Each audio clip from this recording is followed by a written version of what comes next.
Hello everyone, my self सात्विक from future अड्डा। सबसे पहले तो आप लोग डिस्क्रिप्शन में जाएं, वहां पे इंस्टाग्राम का लिंक होगा। वहां जाके आप इंस्टाग्राम पे द फ्यूचर अड्डा यानी कि फ्यूचर अड्डा को फॉलो कर लें और आप टेलीग्राम का हमारा चैनल भी ज्वाइन कर लें, क्योंकि वहां पे आपको नोट्स मिलेंगे। 3 तरह के नोट्स वहां मिलने वाले हैं आपको अभी फिलहाल।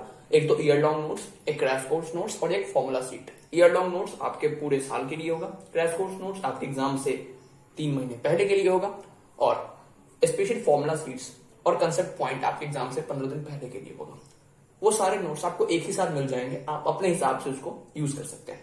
अब पिछले वीडियो हम लोगों ने यहां तक कर लिया था, अब हम लोग यहां से आगे बढ़ते हैं। तो मेरे पास एम और एन दे रखा है, मैं लिख ही लेता हूं जरा। एम है मेरे पास 0 से लेके π/2 cos x by x plus 2 into d x, ठीक है। और एन है मेरे पास 0 से लेके π/4, ठीक है, और यहां sin x into cos x by क्या दे रखा है x प्लस 1 का whole square into d x. अच्छा, हम लोगों को निकालना क्या है भाई, m माइनस n हम लोगों को निकालना है। अच्छा, तो यहां मेरे पास 2 ऑप्शन हो सकता है। कौन कौन सा? पहला कि मैं n को कैलकुलेट कर लूं, m को कैलकुलेट कर लूं और फिर m में से n को घटा दूं, या फिर दूसरा सबसे पहले मैं इन दोनों को सब्ट्रैक्ट कर लूं और फिर बाद में इंटीग्रेट कर लूंगा।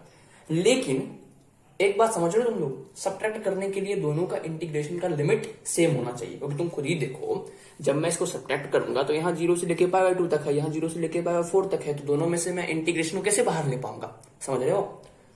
तो मेरे दिमाग में दोनों ख्याल आया, तो मैं क्या करता हूँ, सबसे पहले मैं इंटीग्रेट करने की कोशिश करता हूँ। अगर इंटीग्रेट हो जाता है तो बहुत बढ़िया, नहीं तो फिर दूसरे ख्याल के बारे में आगे बात करेंगे। तो भाई m है मेरे पास 0 से लेके π/2 तक integration of cos x by x plus 2। यहां मेरे पास 2 फंक्शन है, एक cos x और एक 1 बाई x प्लस 2। किसको तुम पहला फंक्शन मानोगे, किसको दूसरा? अच्छा, पहला फंक्शन दूसरा फंक्शन मान क्यों नहीं, क्योंकि भाई आइलेट से करेंगे ना इसको, तो पहला फंक्शन किसको मानेंगे, आइलेट के हिसाब से ही मानेंगे। तो भाई इसमें से क्या पहले आ रहा है, ट्रिग्नोमेट्रिक पहले आ रहा है कि अलजेब्रिक पहले आ रहा है? अलजेब्रिक पहले आ रहा है, तो ये हो जाएगा मेरे पास पहला फंक्शन और ये हो जाएगा मेरे पास दूसरा फंक्शन। इंटीग्रेशन बाय पार्ट्स लगाते हैं, तो इंटीग्रेशन बाय पार्ट्स लगाएंगे तो क्या होता है इंटीग्रेशन बाय पार्ट्स में, पहला वाला function as it is into दूसरे वाले फंक्शन का इंटीग्रेशन, cos x का इंटीग्रेशन क्या हो जाएगा sin x, और लिमिट लगा देंगे हम लोग 0 से लेके π/2 माइनस पहले वाले फंक्शन का डिफरेंशिएशन, तो 1 बाई एक्स प्लस 2 का डिफरेंशिएशन क्या हो जाएगा, माइनस 1 बाई एक्स प्लस 2 का होल स्क्वायर, और दूसरे वाले फंक्शन का इंटीग्रेशन, और यहाँ पे लिमिट भी लगा देते हैं हम लोग 0 से लेके π/2। तो ये मेरे पास कितना हो जाएगा, ये हो जाएगा देखो sin π/2 और यहाँ π/2 प्लस 2 और माइनस sin 0 बाई 0 प्लस 2। तो ये तो भाई 0 ही हो गया क्योंकि sin 0 0 होता है, और यहाँ माइनस माइनस हो जाएगा प्लस 0 से लेके π/2 integration of sin x by x plus 2 का whole square into d x. तो ये कितना हो जाएगा sin π/2 1 और 1 बाई पाई प्लस 4/2 और प्लस ये जो कुछ भी है ये कितना हो गया, ये हो गया 2 by pi plus 4 plus integration 0 से लेके π/2 sin x by x plus 2 का whole square into d x. अब तुमको इसको फिर से इंटीग्रेशन बाय पार्ट से इंटीग्रेट करना होगा, तो इसका मतलब ये तो थोड़ा टफ हो जाएगा, फिर कुछ ना कुछ बच जाएगा, फिर उसको इंटीग्रेशन बाय पार्ट से ऐसे चलते जाएंगे, कुछ फायदा होगा नहीं। मतलब मैं दूसरे वाले तरीके का यूज करने वाला हूँ। सबसे पहले मैं इन दोनों का लिमिट सेम करने वाला हूँ, ठीक है, और फिर इसमें इसको सब्ट्रैक्ट करूंगा और फिर इंटीग्रेट करूंगा, ठीक है। इसके लिए चलते हैं हम लोग अगले पेज पे, तो आगे बढ़ते हैं। देखो सबसे पहले हम लोग यहाँ 2 से मल्टीप्लाई और डिवाइड करते हैं, तो ये कितना हो जाएगा मेरे पास 0 से लेके π/4 integration of 2 sin x cos x क्या हो जाएगा sin 2x by 2 into x plus 1 का whole square into d x. अब हम लोग 2x को t एज्यूम करते हैं, दोनों साइड डिफरेंशिएट करेंगे तो 2 इंटू डी एक्स किसके बराबर हो जाएगा, dt के बराबर। यहाँ से dx क्या हो जाएगा मेरे पास dt/2 हो जाएगा, तो ये किसके बराबर हो जाएगा n, ये हो जाएगा इंटीग्रेशन, लिमिट हम लोग बाद में लगाएंगे, पहले यहाँ लिख लेते हैं, हो जाएगा sin t और बाई 2 पहले से था, और यहाँ dt/2 और ये कितना हो जाएगा, ये हो जाएगा t/2 प्लस 1 का होल स्क्वायर, क्योंकि x किसके बराबर है t/2 की। अब देखो लिमिट क्या होगा, देखो पहले मेरे पास 0 से लेके π/4 ये किसके लिए था, x के लिए, लेकिन अब t के लिए होगा, t किसके बराबर है 2x के, तो यहाँ क्या हो जाएगा 2 इंटू 0 से लेके 2 इंटू π/4 तक लिमिट। समझ में आया? इसका मतलब कहां से कहां तक, 0 से लेके π/2 तक। तो मेरे पास लिमिट कहां से कहां तक हो जाएगा, 0 से लेके π/2 तक। तो ये कितना हो गया मेरे पास 0 से लेके π/2 तक integration of sin t into D T. यहाँ नीचे में कितना हो जाएगा 4 और यहाँ हो जाएगा t प्लस 2 का होल स्क्वायर और बाई 2 का होल स्क्वायर। 2 का होल स्क्वायर क्या होता है 4, और ये 4 इस 4 से कट जाएगा, ये कितना हो जाएगा मेरे पास 0 से लेके pi by 2 integration of sine T into D T by T plus 2 का होल स्क्वायर। अब देखो तुम लोगों ने डिफरेंट इंटीग्रेशन में प्रॉपर्टी पढ़ा होगा कि अगर मेरे पास लिमिट सेम रहता है तो हम लोग वेरिएबल्स को चेंज कर सकते हैं। पढ़ा है क्या? बिल्कुल पढ़ा है। तो यहां भी मेरे पास अगर वेरिएबल t है तो क्या मैं उसको x लिख सकता हूं? बिल्कुल लिख सकता हूं। तो यहां हो जाएगा 0 से लेके pi by 2 integration of sine x into d x by x plus 2 का होल स्क्वायर। अब देखो ये मेरे पास n है और ये मेरे पास m है। अब मैं m माइनस n अगले पेज में निकाल रहा हूं। अब देखो जब हम लोग m माइनस n करेंगे तो इससे ये कट जाएगा क्योंकि ये दोनों सेम है। तो m माइनस n करने में मेरे पास आ जाएगा 2 बाई पाई प्लस 4। तो कौन सा ऑप्शन मेरे पास सही हो जाएगा? डी वाला ऑप्शन सही हो जाएगा। बढ़ते हैं अगले क्वेश्चन की तरफ। अब अगला क्वेश्चन देखते हैं। अगला क्वेश्चन है मेरे पास द वैल्यू ऑफ इंटीग्रल। मैं लिख लेता हूं एक बार क्वेश्चन को।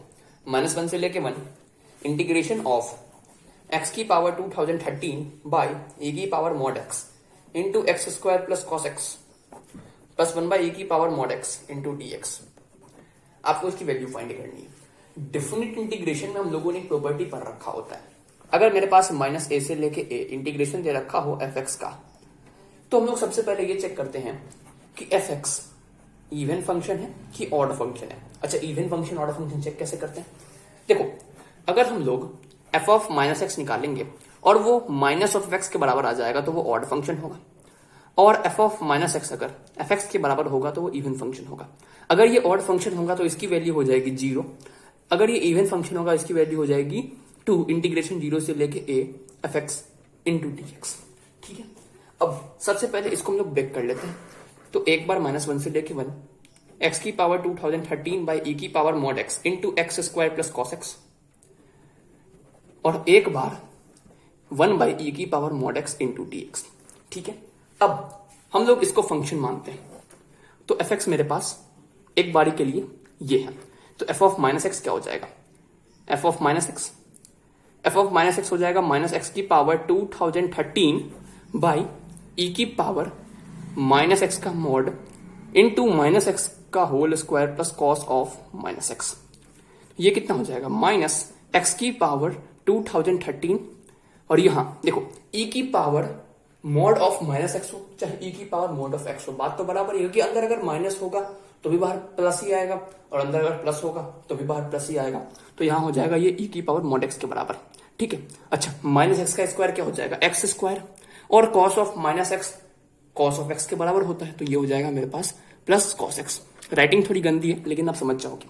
अब जरा गौर करो, अगर माइनस को छोड़ दें हम लोग तो ये क्या फंक्शन है? अरे इसी को तो हम लोगों ने fx माना था, तो यही fx है। इसका मतलब f of minus x minus F x के बराबर आ गया। इसका मतलब ये ऑड फंक्शन हो गया, तो इसकी वैल्यू तो 0 हो गई। अब हम लोगों को इसको कैलकुलेट करना है, अगले पेज में करते हैं। अब देखो हम लोग इसको एक बारी के लिए fx मान लेते हैं। तो f ऑफ माइनस एक्स क्या हो जाएगा? 1 बाई e की पावर माइनस एक्स का मॉड। अब माइनस एक्स का मॉड हो चाहे प्लस एक्स का मॉड हो, भाई बाहर तो हमेशा पॉजिटिव ही आएगा, तो माइनस एक्स का मॉड प्लस एक्स के मॉड के बराबर होगा। इसका मतलब इसको हम लोग लिख सकते हैं 1 बाई e की पावर मॉड ऑफ एक्स, और यही तो मेरे पास एफ एक्स था। इसका मतलब f of minus x F x के बराबर आ गया। तो ये क्या है? इवन फंक्शन है। अगर ये इवन फंक्शन है तो ये हो जाएगा 2 टाइम्स 0 से लेके 1 इंटीग्रेशन ऑफ 1 बाई e की पावर मॉड एक्स की एक्स। क्यों मॉड एक्स क्यों नहीं लिखा भाई? मॉड एक्स हम लोग क्यों लिखते थे? क्योंकि पहले के इंटरवल में -1 से लेके 1 था, तो उसमें एक निगेटिव नंबर्स भी आ रहे थे, तो हम लोग मॉड लिख रहे थे ताकि बाहर हमेशा पॉजिटिव आए। लेकिन 0 से लेके 1 में कोई भी निगेटिव है क्या? बिल्कुल नहीं। तो मॉड लिखने का फायदा क्या? मॉड लिखोगे तब भी पॉजिटिव आएगा, मॉड नहीं लिखोगे तब भी पॉजिटिव आएगा। ठीक है, तुम लोग मॉड नहीं लिख रहे हैं, और यहाँ dx लगा लो। तो ये कितना हो जाएगा? 2 टाइम्स इंटीग्रेशन 0 से लेके 1 e की power minus x into d x. तो ये हो जाएगा 2 टाइम्स e की पावर माइनस एक्स, और माइनस एक्स का हो जाएगा -1, और लिमिट लगा लो 0 से लेके 1। तो ये हो जाएगा -2 e की पावर -1 माइनस e की पावर 0। तो ये हो जाएगा -2, और यहाँ 1 बाई e -1, माइनस को अंदर ले जाएंगे तो ये हो जाएगा मेरे पास 2 इंटू 1 माइनस 1 बाई e, यानी कि 2 इंटू 1 माइनस e इनवर्स। ठीक है, चलो अब अगला क्वेश्चन देख लेते हैं। अगला क्वेश्चन है मेरे पास द वैल्यू ऑफ आई। मैं यहाँ क्वेश्चन लिख लेता हूँ एक बार। तो आई है मेरे पास इंटीग्रेशन 0 से लेके पाई बाई 4 tan x की power n plus 1 into d x plus half integration 0 से लेके pi by 2 tan x by 2 की power n minus 1 into d x. अब मुझे इस आई की वैल्यू बतानी है। देखो मेरे पास दो तरीका है, पहले तो मैं दोनों को इंटीग्रेट कर लूं फिर जोड़ दो, और दूसरा मैं पहले जोड़ देता हूं बाद में इंटीग्रेट कर लूंगा। तो मैं दूसरा वाला चूज करूंगा क्योंकि मुझे इंटीग्रेशन करना थोड़ा टफ लग रहा है। ओके, अब जोड़े कैसे, क्योंकि इसका तो लिमिट 0 से लेके π/4 तक है और इसका लिमिट 0 से लेके π/2 तक है, दोनों का लिमिट तो सेम होना चाहिए ना। तो मेरे पास यहाँ भी दो तरीके हैं, या तो मैं इसको 0 से लेके π/2 में कन्वर्ट कर दूं फिर दोनों को जोड़ दूं, या फिर इसको मैं 0 से लेके π/4 में कन्वर्ट कर लूं फिर दोनों को जोड़ दूं।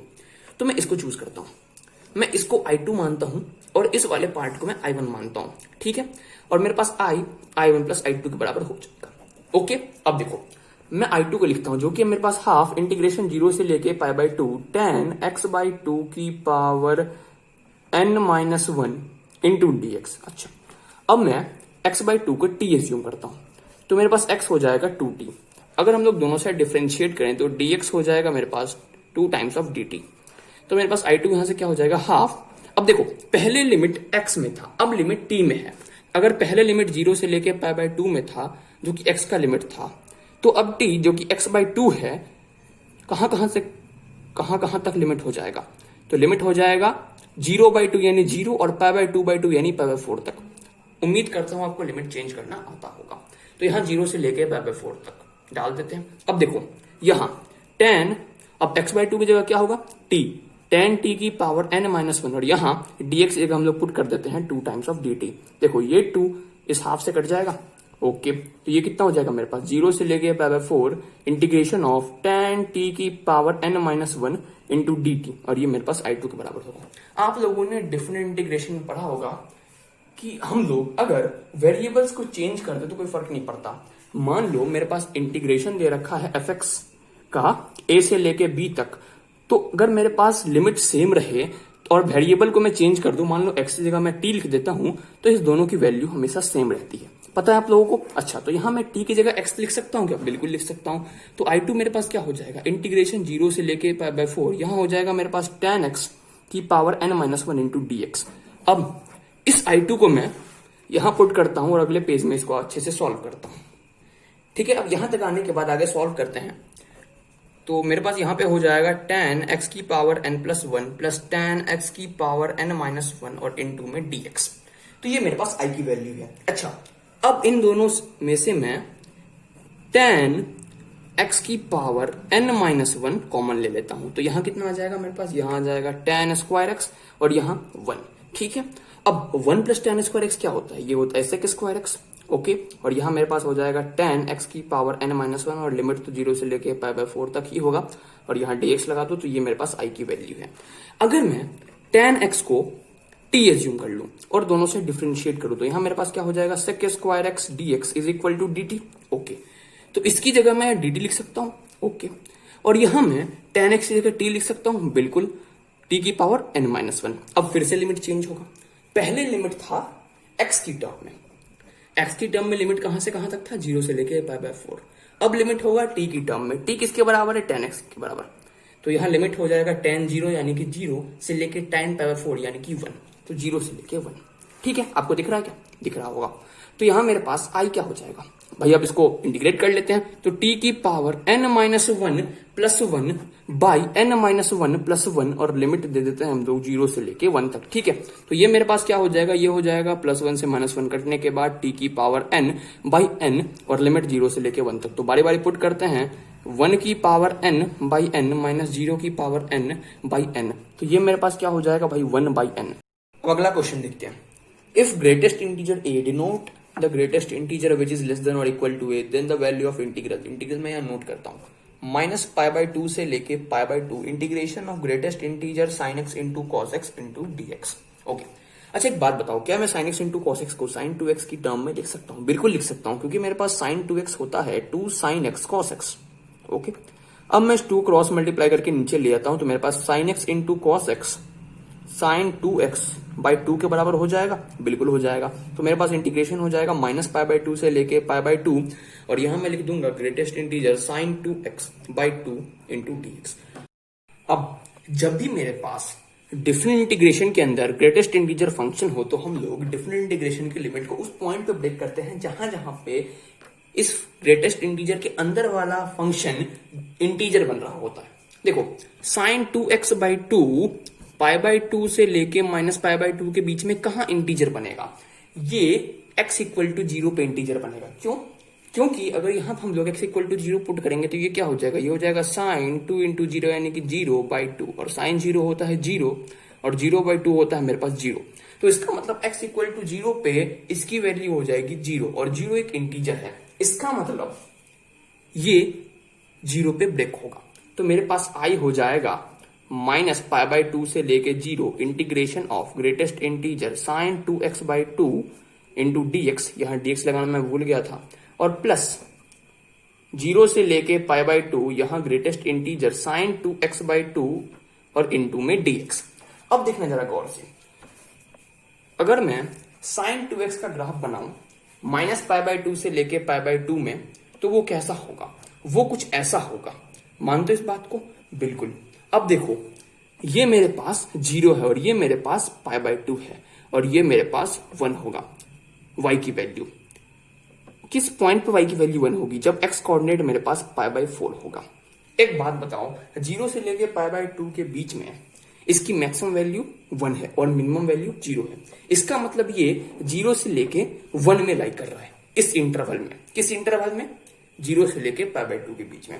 अगर sin 2x 0 से लेके π/2 के बीच में 0 से लेके 1 में लाई कर रहा है, तो sin 2x/2 क्या 0/2 से लेके 1/2 में लाई करेगा? इसका मतलब 0 से लेके हाफ में लाई करेगा?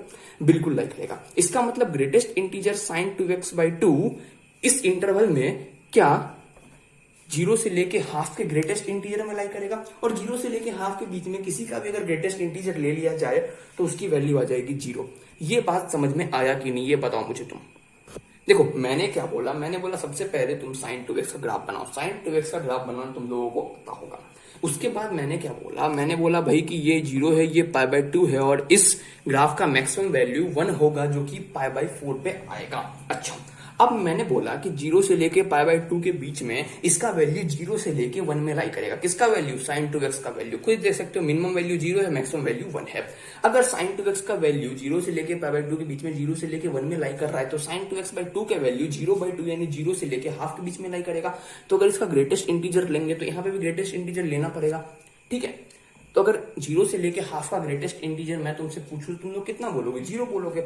इसका मतलब ये हो जाएगा मेरे पास 0 से लेके π/2 और यहाँ 0 इंटू dx। अब इसकी बात कर लेते हैं। देखो, -π/2 से लेके 0, -π/2 से लेके 0 के बीच में इसकी मिनिमम वैल्यू कितनी आएगी? -1 आएगी, और मैक्सिमम वैल्यू आएगी 0। ये बात समझ रहे हो क्या? बोलो। और -1 कब आएगी? -1 आएगी -π/4 पे। इसका मतलब sin 2x -π/2 से लेके 0 में -1 से लेके 0 में लाई करेगा। अब हम लोगों ने देखा कि sin 2x -1 से 0 होगा इस इंटरवल में, तो sin 2x/2 -1/2 और 0/2 में होगा। अच्छा, अगर इसका ग्रेटेस्ट इंटीजर लेंगे तो इसका भी ग्रेटेस्ट इंटीजर लेंगे, और -1/2 से 0 के बीच में अगर कोई नंबर होगा तो उसका ग्रेटेस्ट इंटीजर क्या हो जाएगा? -1 हो जाएगा। इसलिए हम लोग इसकी जगह लिखेंगे -1 और यहाँ लिमिट लगा देंगे -π/2 से 0, और यहाँ dx लगा देंगे, और यहाँ तो मेरे पास पहले से था ही 0 से लेके π/2 0 इंटू dx। अब इसको सॉल्व कर लेते हैं। अब देखो, 0 का इंटीग्रेशन तो 0 ही होगा, इसलिए ये मेरे पास 0 हो जाएगा, और यहाँ पे क्या हो जाएगा? मेरे पास यहाँ हो जाएगा -x, और लिमिट लगा देंगे -π/2 से 0। अब पुट करते हैं तो यहाँ हो जाएगा मेरे पास -0, ठीक, माइनस ऑफ -π/2, तो ये कितना हो जाएगा मेरे पास? फाइनली हो जाएगा, फाइनली मेरे पास -π/2। तो यही मेरे पास आंसर हो जाएगा। अब अगला क्वेश्चन देखते हैं। इफ fx, मैं क्वेश्चन लिख लेता हूँ। fx दे रखा है मेरे पास इंटीग्रेशन 0 से लेके x cos t/1 + t² into dt, और मेरे पास x दे रखा है greater than equal to 0 and less than equal to 2π। Then f is increasing and decreasing. अच्छा, आपको इंटरवल बताने हैं जिसमें ये फंक्शन इंक्रीजिंग होगा और डिक्रीजिंग होगा।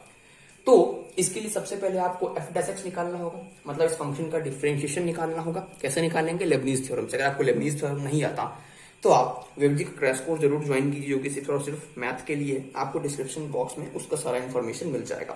अब देखते हैं, तो भाई लेबनीज थ्योरम लगाते हैं। यहाँ कितना हो जाएगा? cos x/1 + x², और x का डिफरेंशिएशन x के रिस्पेक्ट में हो जाएगा 1, और माइनस cos 0/1 + 0, और 0 का डिफरेंशिएशन 0 ही होता है। तो ये मेरे पास f' फाइनली आ जाएगा cos x/1 + x²। अब जब f' greater than 0 होगा तब तो मेरे पास इंक्रीजिंग फंक्शन होगा ये, और जब F dash x less than 0 होगा तब ये डिक्रीजिंग फंक्शन होगा। ठीक है, तो जब मेरे पास f dash x greater than 0 होगा, इसका मतलब क्या है? इसका मतलब है cos x by 1 plus x square greater than 0 होगा। अब चूंकि 1 प्लस एक्स स्क्वायर हमेशा 0 से बड़ा होगा, क्योंकि एक्स स्क्वायर हमेशा 0 से बड़ा होता है, और अगर उसमें 1 जोड़ देंगे तो भाई वो पक्का 0 से बड़ा होगा ना। अच्छा, तो इसका मतलब ये तो हमेशा पॉजिटिव है, तो इसको भी पॉजिटिव रहना होगा, यानी cos x ग्रेटर देन 0 होगा। और cos x ग्रेटर देन 0 कहाँ कहाँ होता है? cos x ग्रेटर देन 0 होता है फर्स्ट क्वाड्रेंट में और फोर्थ क्वाड्रेंट में। इसका मतलब 0 से लेके π/2 और 3π/2 से लेके 2π में cos x ग्रेटर देन 0 होता है। तो भाई ये इस इंटरवल में तो फंक्शन इंक्रीजिंग होगा। समझ में आ रहा है बात? अच्छा, अब F dash x less than 0 को सॉल्व करते हैं। F dash x less than 0 मतलब cos x by 1 plus x square less than 0। अब 1 प्लस एक्स स्क्वायर तो भाई हमेशा ग्रेटर देन 0 है, और मुझे इस फंक्शन को लेस देन 0 करना है। इसका मतलब cos x लेस देन 0 होगा। अगर cos x लेस देन 0 है तो x कहां से कहां तक होगा? सबसे पहले ये सोचो कि cos किस इंटरवल में या फिर किस क्वाड्रेंट में निगेटिव होता है। तो cos सेकेंड क्वाड्रेंट और थर्ड क्वाड्रेंट में निगेटिव होता है। अब सेकेंड क्वाड्रेंट और थर्ड क्वाड्रेंट कैसे लिखेंगे? उसको लिखेंगे हम लोग भाई π/2 से लेके 3π/2 तक cos निगेटिव होता है, मतलब इस इंटरवल में तो डिक्रीजिंग हो जाएगा। ठीक है, तो इंक्रीजिंग इस इंटरवल में होगा और डिक्रीजिंग इस इंटरवल में होगा। आगे बढ़ते हैं, अब अगला क्वेश्चन देखते हैं। द वैल्यू ऑफ इंटीग्रल, इसको मैंने यहाँ लिख रखा है, आपको इसकी वैल्यू बतानी है। देखो, सबसे पहले हम लोग क्या करते हैं, सबसे पहले हम लोग cos 2x को इधर लेके आते हैं और यहाँ लिखते हैं 1 प्लस cos 2x, और यहाँ लिखते हैं sin 2x प्लस में, और नीचे sin x प्लस cos x as it is रहने देते हैं। ठीक है भाई। अच्छा, अब 1 प्लस cos 2x क्या होता है? 1 प्लस cos 2x होता है 2 cos स्क्वायर x, और sin 2x क्या होता है? 2 sin x cos x। ये बातें आप लोगों को पता होगी। और यहाँ लिमिट लगाते हैं π/6 से π/2, और यहाँ डिनोमिनेटर में sin x प्लस cos x तो होगा ही। अब हम लोग क्या कर रहे हैं, न्यूमिनेटर में से 2 cos x कॉमन लेते हैं, तो यहाँ हो जाएगा 2 cos x, और यहाँ हो जाएगा मेरे पास इनटू में sin x प्लस cos x, और डिनोमिनेटर में भी sin x प्लस cos x, और यहाँ लिमिट लगाते हैं π/6 से π/2।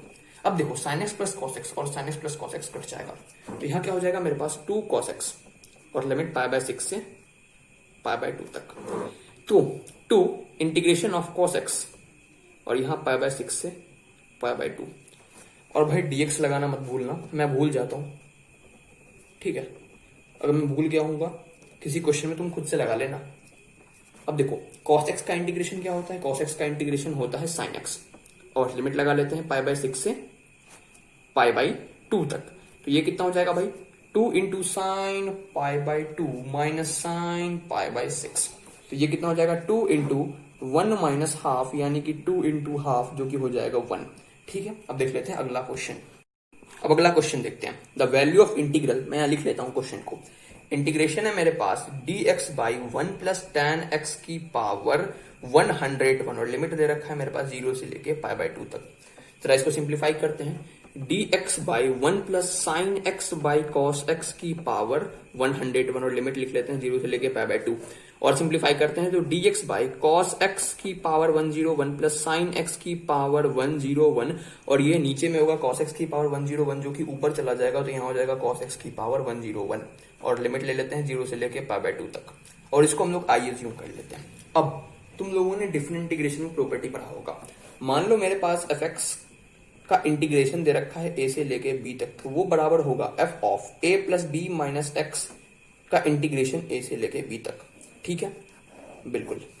अब इसको यूं तो हम लोग हमेशा लगा सकते हैं, लेकिन आमतौर पे हम लोग तभी लगाते हैं जब इसका डिनोमिनेटर और इसका डिनोमिनेटर सेम होता है। इससे फायदा क्या होता है? इस बात के लिए तुमको वेबजी का क्रैश कोर्स ज्वाइन करना होगा, वहां मैं थ्योरी अच्छे से बताता हूं, लेकिन यहां मैं थोड़े से बता देता हूं।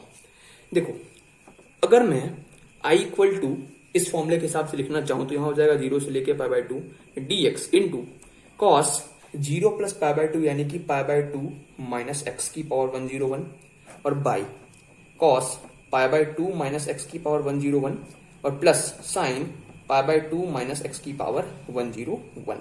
ठीक है, अब देखो cos pi by 2 minus x क्या होता है? cos pi by 2 minus x होता है sin x। तो यहाँ हो जाएगा मेरे पास dx इंटू साइन एक्स की पावर 101 और यहाँ हो जाएगा मेरे पास sin x की पावर 101 और similarly sin pi by 2 minus x होता है cos x। तो यहाँ हो जाएगा cos x की पावर 101। अब लिमिट ले लेते हैं 0 से लेकर पाई बाय 2 तक। अब देखो इसका डिनोमिनेटर और इसका डिनोमिनेटर सेम है, तो हम लोग क्या करते हैं, जब भी डिनोमिनेटर सेम होता है हम लोग दोनों को ऐड कर देते हैं। जब हम लोग दोनों को ऐड करते हैं तो क्या होता है देखते हैं। यहां तो हो जाएगा i प्लस आई 2i और यहां मेरे पास हो जाएगा एलसीएम लेंगे साइन एक्स की पावर 101 प्लस कॉस एक्स की पावर 101 और न्यूमरेटर मेरे पास आ जाएगा साइन एक्स की पावर 101 यहां से, और यहां से आ जाएगा मेरे पास कॉस एक्स की पावर 101 और इनटू में dx और इंटीग्रेशन होगा 0 से लेके पाई बाय 2 तक। तो ये और ये सेम हो गया इसलिए कट जाएगा और यहां मेरे पास आ जाएगा 1 और लिमिट लगा देंगे 0 से लेके पाई बाय 2 तक और इनटू dx। तो मेरे पास 2i कितना हो जाएगा, ये हो जाएगा x और लिमिट 0 से लेके पाई बाय 2 तक। तो ये मेरे पास फाइनली आ जाएगा 2i is equal to pi by 2 minus 0 यानी पाई बाय 2। तो मेरे पास i की वैल्यू आ जाएगी कितनी, पाई बाय 4। तो मुझे इसी की वैल्यू बतानी थी, यही था ना भाई i, तो इसका वैल्यू हो जाएगा पाई बाय 4। अब देखो मैंने आपको बताया था कि इसको तो हम लोग हमेशा लगा सकते हैं, लेकिन हम लोग अक्सर तभी लगाते हैं जब डिनोमिनेटर सेम होता है। देखो जब भी डिनोमिनेटर सेम होता है ना तो अक्सर क्वेश्चन में ऐसा होता है कि न्यूमरेटर डिनोमिनेटर का किसी मल्टीपल में होता है, तो वो सिंप्लीफाई होकर कोई कांस्टेंट बन जाता है और फिर हम लोग उसको आसानी से इंटीग्रेट कर लेते हैं। इसलिए अगर आपको ज्यादा जानना है तो आप क्रैश कोर्स ज्वाइन कर सकते हैं, डिस्क्रिप्शन में लिंक है। बढ़ते हैं अगले क्वेश्चन की ओर। अब अगला क्वेश्चन देखते हैं। ये क्वेश्चन है मेरे पास, मैंने इसको यहाँ पे नोट करके रखा हुआ है। अब देखो यहाँ पे दो बातें हो सकती थी, या तो हम लोग 3 प्लस साइन 2x को ऐसे लिखते हैं, कैसे 2 प्लस 1 प्लस साइन 2x और फिर हम लोग 2 प्लस 1 को sine square x plus cos square x लिख लेते हैं और साइन 2x को 2 साइन एक्स कॉस एक्स लिख लेते हैं और फिर हम लोग इसको sine x plus cos x का होल स्क्वायर लिख लेते हैं और यहाँ प्लस 2 रहने देते हैं। देखो ये करने से क्या कोई फायदा हो रहा है? अगर यहाँ पे इसकी जगह ये होता तो मेरे पास क्या बनता है, यहाँ पे sine x plus cos x by 2 plus sine x plus cos x का होल स्क्वायर। अब काफी बच्चे सोचेंगे कि sine x plus cos x को हम लोग टी मान लेंगे।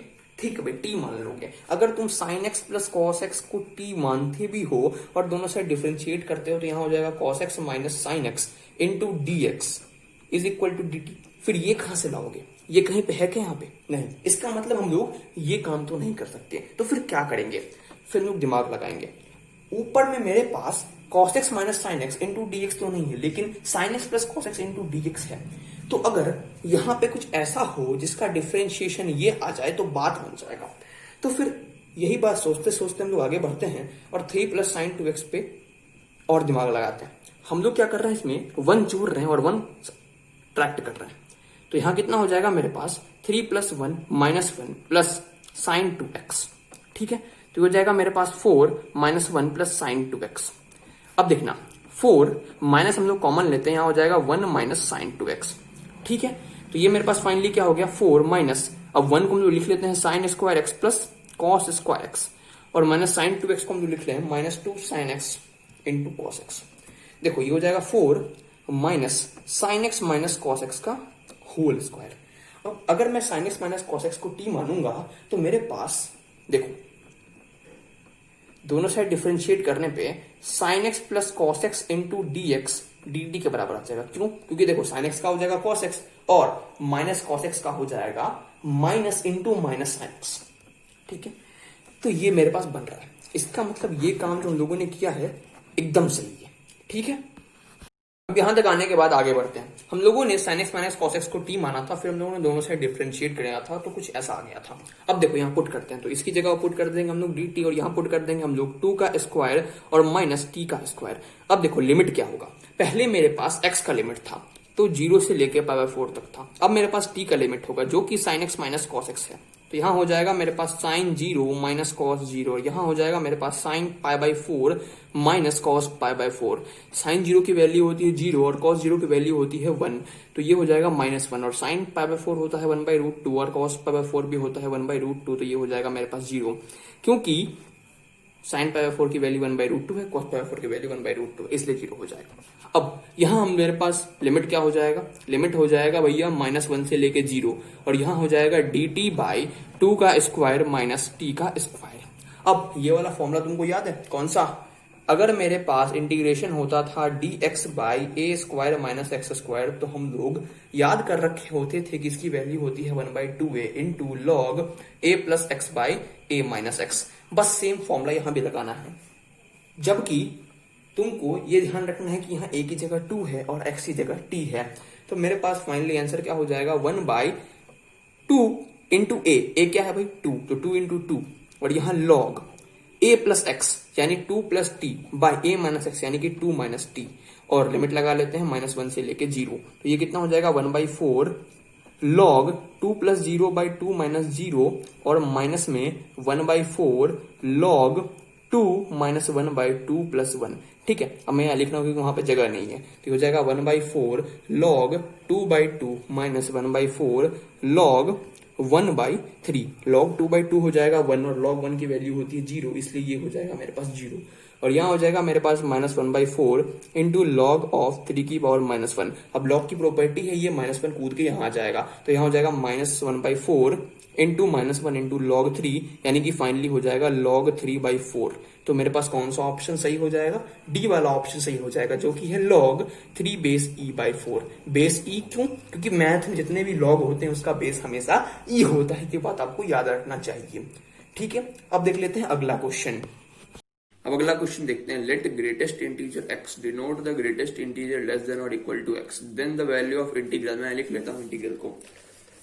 इंटीग्रेशन है मेरे पास mod x minus 2 times greatest integer x into dx, और लिमिट लगा हुआ मेरे पास -1 से लेके 1। अब देखो, जब भी मेरे पास डिफरेंट इंटीग्रेशन के अंदर ग्रेटेस्ट इंटीजर फंक्शन हो, तो हम लोग डिफरेंट इंटीग्रेशन को लिमिट को उस पॉइंट पे ब्रेक करते हैं जहां पे ग्रेटेस्ट इंटीजर फंक्शन के अंदर वाला इंटीजर मिल रहा होता है।